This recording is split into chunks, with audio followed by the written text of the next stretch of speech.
ఇంతమంది గురూజీల్ని కలిశారు, మీ ఇంటర్వ్యూలు కూడా చూసాం.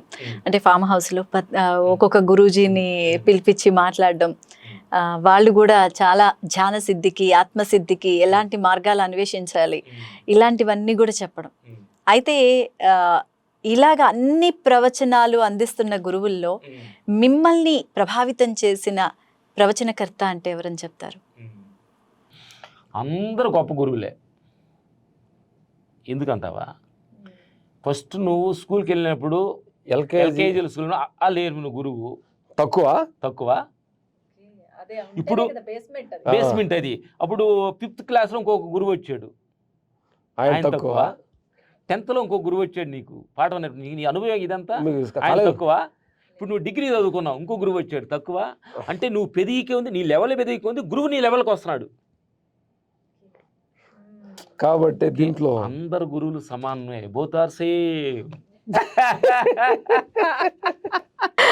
అసలు మీరు చెప్పే ఉదాహరణలు మరి కరెక్టే కాదని అంటుంది. కాబట్టి ఏ స్థితిగతుల్లో ఆయన గొప్ప.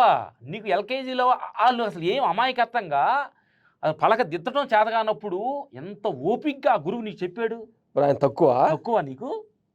ఈ ఉదాహరణ నేను ఎవ్వరి నోటి నుంచి ఇప్పటి వరకు వినలేదు.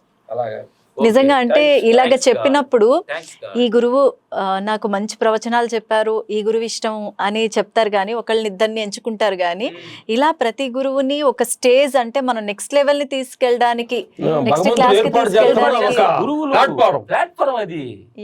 ఇలా డిగ్రీలో చెప్పే గురువు వచ్చి ఎల్కేజీలో అతని పేషెన్స్ లేదు అతనికి.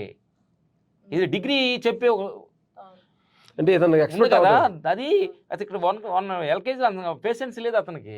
అతను డిగ్రీ స్టూడెంట్కే చెబుతాడు అతను. అప్పుడు ఎవరు తక్కువ?